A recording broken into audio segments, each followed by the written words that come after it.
नमस्कार साथियों, अस्सलाम वालेकुम। आप सभी लोगों का हमारे online YouTube channel UP Urdu GS academy पर बहुत बहुत स्वागत है। साथियों, ऐसे ही अपना प्यार और सम्मान और सहयोग बनाए रखिए, जिससे हम बहुत सारी क्लासें, बहुत इंटरेस्टेड क्लासें आपको दे सकें। तो आप सभी लोगों के सहयोग के लिए बहुत बहुत धन्यवाद, बहुत बहुत शुक्रिया। साथियों, साइंस विषय में जो आज हम टॉपिक पढ़ाएंगे आपको, ये भी टॉपिक उतना ही महत्वपूर्ण है जितना टॉपिक उर्दू के लिए जो पढ़ाते हैं वो महत्वपूर्ण होता है, उतना ही महत्वपूर्ण टॉपिक ये साइंस का है। क्योंकि उत्तर प्रदेश का कोई भी एग्ज़ाम हो, चाहे जो एग्ज़ाम हो, वनडे से लेकर के पीसीएस तक, सारे एग्ज़ामों में जो है इन टॉपिक से प्रश्न पूछे जाते हैं। तो इसके पहले साइंस में हमने आपको कोशिका पढ़ाया था, 3-4 क्लास कोशिका हुआ था। तो कोशिका खत्म हो गई थी, अब कोशिका के बाद टिश्यू पढ़ाएंगे, मतलब ऊतक। हमने आपको बताया था कि बहुत सारे कोशिका से मिलकर के ऊतक बनते हैं और बहुत सारे ऊतकों से मिलकर के अंग बनता है और बहुत सारे अंगों से मिलकर के हमारा शरीर बन जाता है।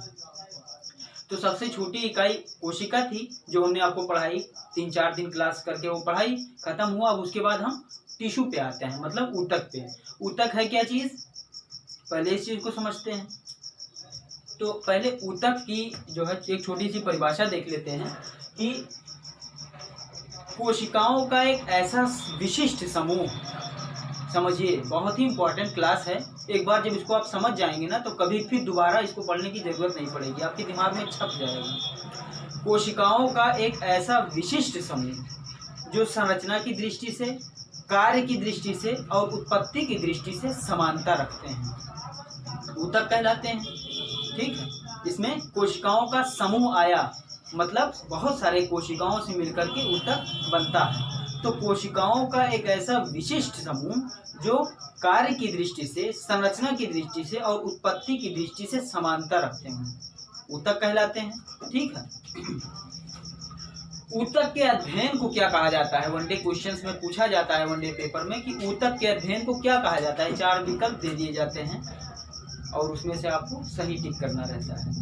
तो ऊतक के अध्ययन को हिस्टोलॉजी के अंतर्गत अध्ययन किया जाता है। ऊतक के अध्ययन को क्या कहते हैं, हिस्टोलॉजी, या हिंदी में अगर कहें तो औतकी। औतकी ध्यान में रखिएगा, बहुत ही महत्वपूर्ण टॉपिक है ये। कोशिका के बाद हम ऊतक पे आए हैं। ऊतक में ही आपका ब्लड है जो हम आपको पढ़ा चुके हैं, लेकिन वो सेकंड नंबर पे, हम अभी बताएंगे उसको। तो जो ऊतक है ना, ये बहुत से कोशिकाओं का एक विशिष्ट समूह है जो उत्पत्ति की दृष्टि से, संरचना की दृष्टि से और कार्य की दृष्टि से समानता रखते हैं। और ऊतकों का अध्ययन हिस्टोलॉजी कहलाता है, हिंदी में उसी को औतकी कहते हैं। तो आगे बढ़ते हैं। देखिए, जंतुओं में भी ऊतक होता है और पादप में भी ऊतक होता है। तो जंतु मुख्यतः अगर देखा जाए तो जंतुओं में 4-5 प्रकार के ऊतक होते हैं। पौधों में भी ऊतक होते हैं, वो हम पौधों के पादप में, मतलब हम बाद में आएंगे, पहले हम जंतुओं के बारे में देख लेते हैं। ठीक, तो हमने कहा 4-5 प्रकार के ऊतक होते हैं जंतुओं में। पहला है उपकलीय ऊतक या एपिथेलियम ऊतक। पहला है उपकलीय ऊतक या एपिथेलियम ऊतक। दूसरा है संयोजी ऊतक, जैसे ब्लड, हमने बताया था ब्लड एक संयोजी ऊतक है, संयोजी ऊतक या कनेक्टिव टिश्यू। पेशीय ऊतक या मस्कुलर टिश्यू। ठीक है, चौथा है तंत्रिका ऊतक या नर्वस टिश्यू। पांचवा है जनन ऊतक। ठीक, तो ये जो जंतुओं में जो ऊतक होते हैं वो मुख्यतः 4-5 प्रकार के होते हैं, वो हमने आपको बताया। उपकलीय ऊतक या एपिथेलियम ऊतक, संयोजी ऊतक, पेशीय ऊतक, तंत्रिका ऊतक और फिर जनन ऊतक। तो हम बारी बारी से, स्टेप बाय स्टेप इन सभी चीजों के बारे में पढ़ेंगे। तो सबसे पहले हम पढ़ते हैं क्या, उपकलीय ऊतक के बारे में। ठीक, सबसे पहले हम उपकलीय ऊतक के बारे में पढ़ते हैं। तो उपकलीय ऊतक के बारे में सबसे पहले हम पढ़ते हैं, बाकी और हटा देते हैं। संयोजी उपकलीय ऊतक, संयोजी ऊतक, पेशीय ऊतक, तंत्रिका ऊतक और जनन ऊतक, सभी ऊतक जितने हैं 4-5 प्रकार के, सभी ऊतकों के बारे में हम जानेंगे, पढ़ेंगे, चर्चा करेंगे। लेकिन सबसे पहले हम पहले नंबर से शुरुआत करते हैं, उपकलीय ऊतक से।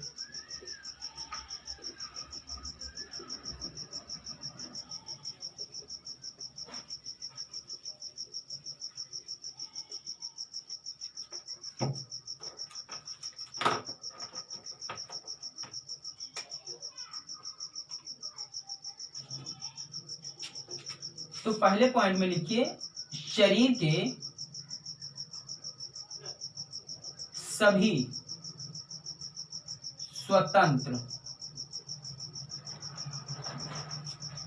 शरीर के सभी स्वतंत्र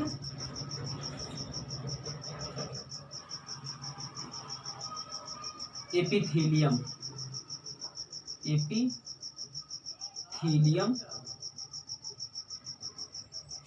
ऊतक।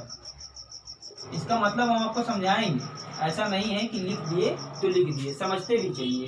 पहला है शरीर के सभी स्वतंत्र, समस्त स्वतंत्र, सभी चाहे कहें चाहे समस्त कहें, तो शरीर के सभी स्वतंत्र एपिथेलियम ऊतक जो शरीर को जो है ढकते हैं, ठीक,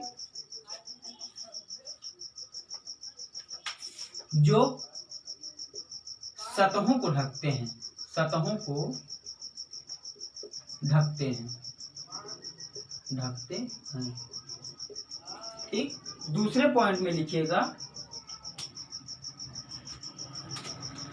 त्वचा के रूप में आंतरिक भागों, हम समझाते हुए चलेंगे, बिल्कुल धैर्य बनाए रखें। पहला पॉइंट ये है कि शरीर के सभी स्वतंत्र एपिथेलियम ऊतक जो सतहों को ढकते हैं, हम समझाएंगे अभी, बिल्कुल धैर्य बनाए रखें। दूसरे पॉइंट में है त्वचा के रूप में या आंतरिक अंगों के बाहरी भागों, त्वचा के रूप में, जैसे ये आप देख रहे हैं, ये ऊपर का ये एपिथेलियम ऊतक है। क्या है? एपिथेलियम ऊतक है, ठीक है साथियों। ये एपिथेलियम, ये आप समझ गए ना कि एपिथेलियम क्या है?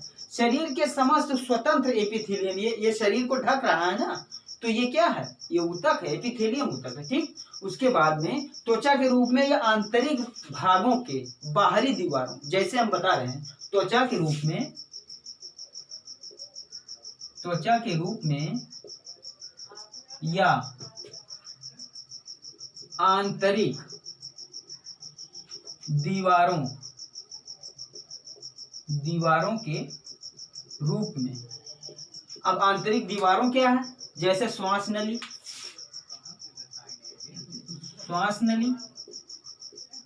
आहार नली, ठीक है, समझते भी चलिएगा आप लोग। इसीलिए मैं बिल्कुल धैर्य बनाए रखें, धैर्य होना और हिम्मत होना और साहस होना, ये एक स्टूडेंट की पहचान है। तो श्वास नली, आहार नली या अन्य गुहा वाले अंगों को, या अन्य गुहा वाले अंगों को ढकते हैं।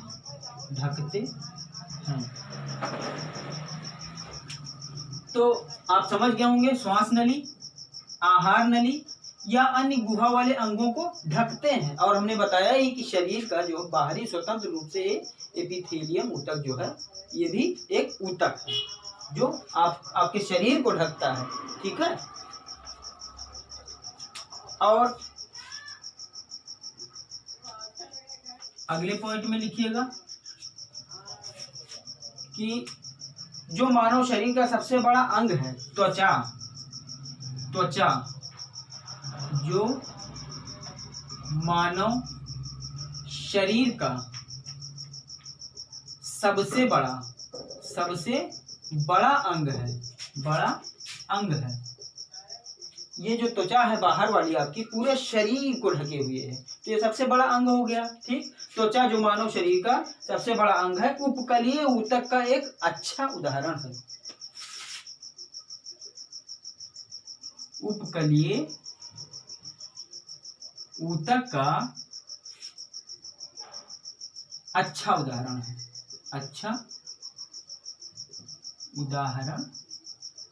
नीचे तक दिख रहा है साथियों कि नहीं? जी बिल्कुल दिख रहा है। तो आप समझ गए उपकलीय ऊतक क्या है। फिर से पढ़ दे रहे हैं एक बार, अच्छे से दिमाग में बिठाइए कि शरीर के सभी स्वतंत्र एपिथेलियम ऊतक, इसकी बात हो रही है, ठीक। सतहों को ढक रहा है ना ये ऊपरी ये परत।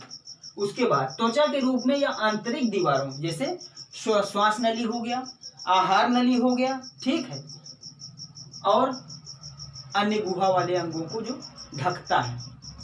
और तीसरा हमने बता ही दिया कि ये त्वचा है, ये सबसे बड़ा जो है उपकलीय ऊतक है ये त्वचा, ठीक है, सबसे बड़ा उपकलीय ऊतक है। तो ये हो गए उदाहरण उपकलीय ऊतक के। अच्छा, ये जो त्वचा है ये 3 लेयर में होता है, 3 लेयर में होता है। इधर आप देखेंगे तो मैंने समझाया हुआ है, इधर आप देखेंगे यहाँ पर इस उपकलीय ऊतक के बारे में ही यहाँ समझाया हुआ है। देखिए मैं इसको आपको समझाऊंगा, बिल्कुल परेशान ना होइए। दिख रहा है? हाँ ठीक है। तो अब देखिए मैं आपको जो है ये चीज समझाऊंगा, बिल्कुल धैर्य बनाए रखें। तो देखिए साथियों, जो त्वचा है जो हमारे पूरे शरीर को ढक कर रखी है वो 3 लेयर में होता है।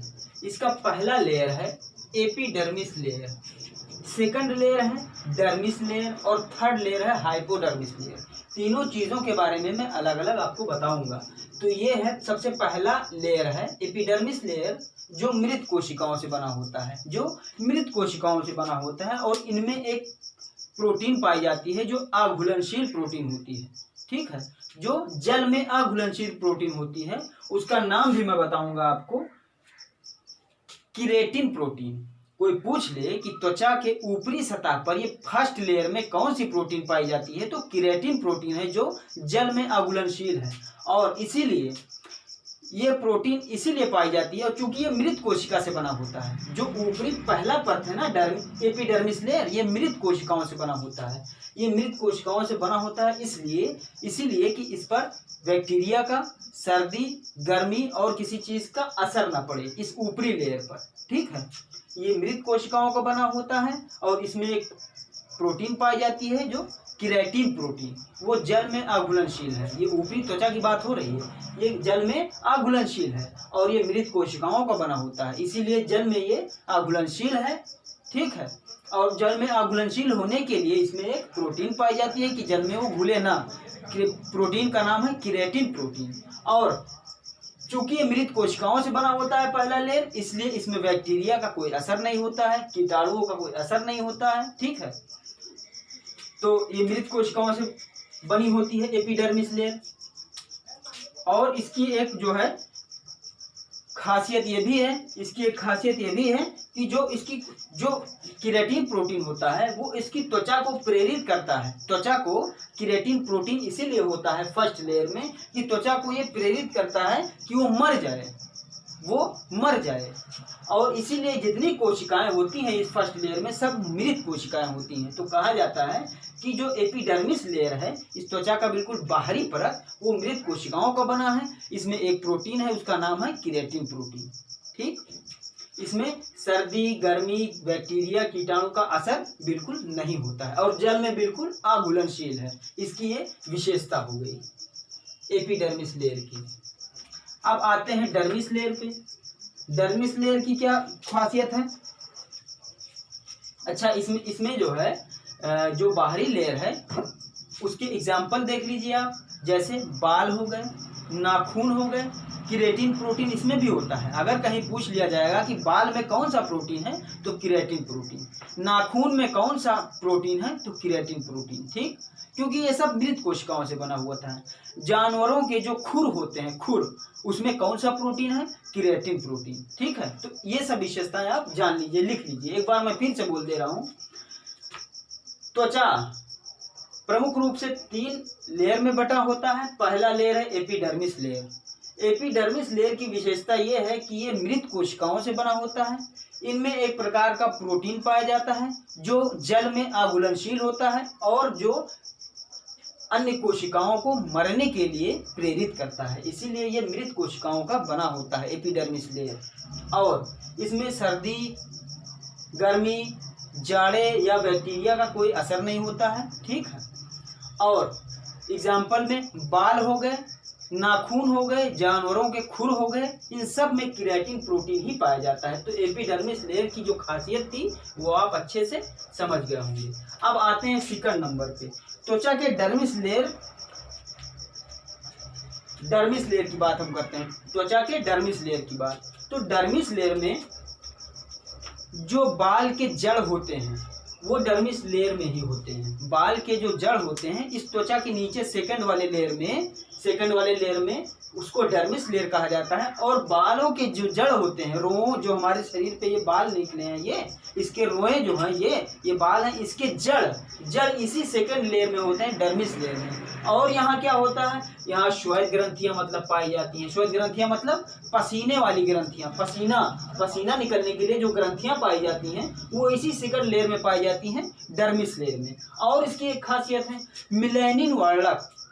मिलेनिन वर्णक भी इसी सेकंड वाले लेयर में, डर्मिस लेयर में पाए जाते हैं। मिलेनिन वर्णक क्या है, ये आदमी के कलर को जो है, इनके आधार पर आदमी का कलर प्रदर्शित होता है, गोरा, काला, सांवला, ये मिलेनिन वर्णक। ठीक, मिलेनिन वर्णक की संख्या अगर अधिक हो जाएगी तो आदमी काला या सांवला हो सकता है। मिलेनिन वर्णक की संख्या अगर कम हो जाती है तो आदमी गोरा नजर आने लगता है।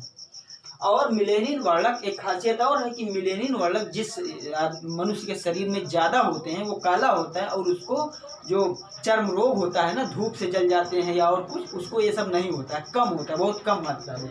जो गोरे लोग होते हैं उनको धूप से जल जाने की बीमारी हो जाती है या चर्म रोग भी हो सकता है। ठीक, तो जो काले या सांवले लोग होते हैं उनमें मिलेनिन वर्णक की संख्या अधिक होती है।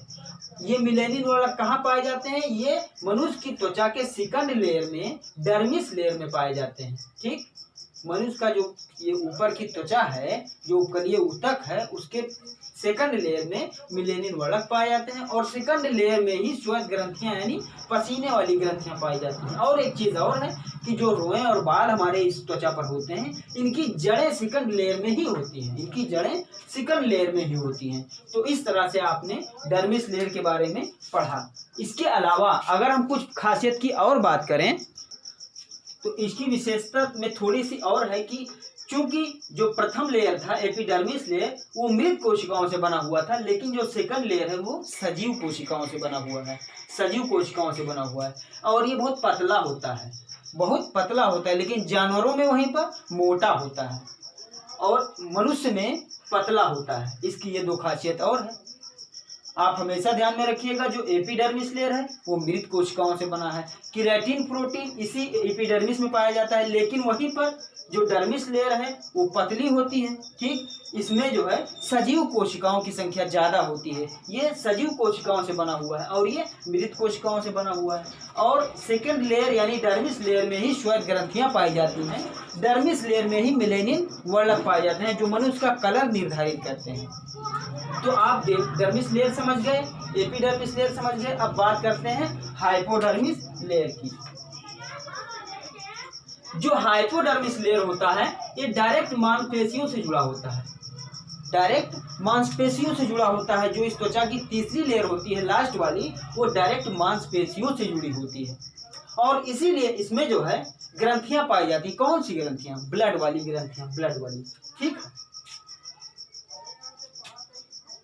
इसमें रक्त वाहिनियां पाई जाती हैं, रक्त इसी में बहते हैं। ठीक, रक्त ग्रंथियां इसी में पाई जाती हैं। किसमें? थर्ड लेयर यानी हाइपोडर्मिस लेयर में। तो इस तरह से आप लोग ये समझ गए कि मनुष्य का जो उपकलीय ऊतक है, जो शरीर को ढकता है, ये सबसे बड़ा उपकलीय ऊतक का उदाहरण है। और ये 3 लेयर में बटा हुआ है। पहला लेयर है एपिडर्मिस लेयर, दूसरा लेयर है डर्मिस लेयर और तीसरा लेयर है हाइपोडर्मिस लेयर। तो एपिडर्मिस लेयर के बारे में आप लोग अच्छे से जान गए हैं, डर्मिस लेयर के बारे में अच्छे से जान गए हैं। अब हाइपोडर्मिस लेयर के बारे में भी अच्छे से जान गए हैं। क्या ये बहुत डायरेक्ट ये मांसपेशियों से जुड़ी होती हैं और रक्त की जो ग्रंथियां होती हैं, रक्त की जो है नलिकाएं होती हैं, वो इसी हाइपोडर्मिस लेयर में पाई जाती हैं। रक्त वाहिनियां इसी डर्मिस लेयर में पाई जाती हैं। और इसमें म्यूकस होता है, म्यूकस की मात्रा इसमें होती है, मतलब चिपचिपा टाइप का। ये लास्ट लेयर है ना, चिपचिपा टाइप का होता है और इसी में रक्त वाहिनियां होती हैं और ये डायरेक्ट मांसपेशियों से जुड़ा होता है। तो ये हो गया तीनों लेयर का एक संक्षिप्त आपको जो है एक हमने ओवरव्यू दे दिया आपको। ठीक, अब आप समझ गए कि जो ये मनुष्य का उपकलीय ऊतक है ये 3 लेयर में बटा होता है और तीनों लेयर की क्या विशेषताएं हैं। तो आपको हम अभी तक बता रहे थे उपकलीय या एपिथेलियम ऊतक।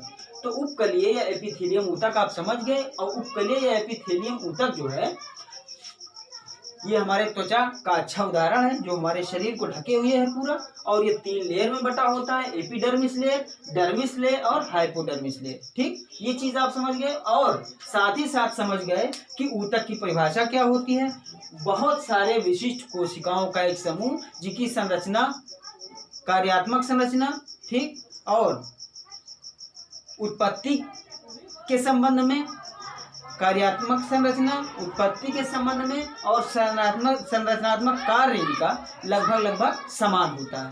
ठीक है साथियों, बाहर थोड़ा सा बच्चे खेलते हैं तो शोर शराबा हो जाता है, इसके लिए मैं क्षमा चाहता हूँ। तो इस तरह से आप ये समझ गए कि जो है, ये भी समझ पाए आप कि जंतु ऊतक में लगभग मुख्य रूप से 4-5 प्रकार के ऊतक पाए जाते हैं, जिनमें ये पहला प्रकार था उपकलीय ऊतक या एपिथेलियम ऊतक पहला प्रकार था, जिसे आप समझ गए। तो आप सभी लोगों से उम्मीद है कि आप जो है पूरा क्लास देखे होंगे और नोट्स भी बनाते चलिए। मैं ऊतक आपको इस ढंग से पढ़ाऊंगा कि आपको इतना बढ़िया समझ में आ जाए कि कहीं ना भूलें, कभी भूलें ही ना। सारे एग्जाम में पूछा जाता है, वनडे से लेकर के पीसीएस तक पूछा जाता है। साथियों, आपसे मैं बार बार रिक्वेस्ट करता हूँ, पूरा वीडियो देखा करें और नोट्स भी बनाते चलिए। मैं बहुत मेहनत से आपको पढ़ाने की कोशिश करता हूँ, आपको अच्छे से समझाने की कोशिश करता हूँ, आप अच्छे से समझिए। और आप लोगों का सहयोग रहा तो आने वाले समय में मैं और अच्छा इसको क्लास को बनाऊंगा, डिजिटल बोर्ड लाने की का भी प्रयास करूंगा। तो इसी के साथ मैं आज का क्लास खत्म करता हूँ। ऊतक जो टॉपिक है आपका लंबा है, लगभग 4 से 5 क्लास लगेगा, 4 से 5 क्लास लगेगा ऊतक में। इसलिए ये पहला क्लास था, आज पार्ट 1 था ऊतक के बारे में।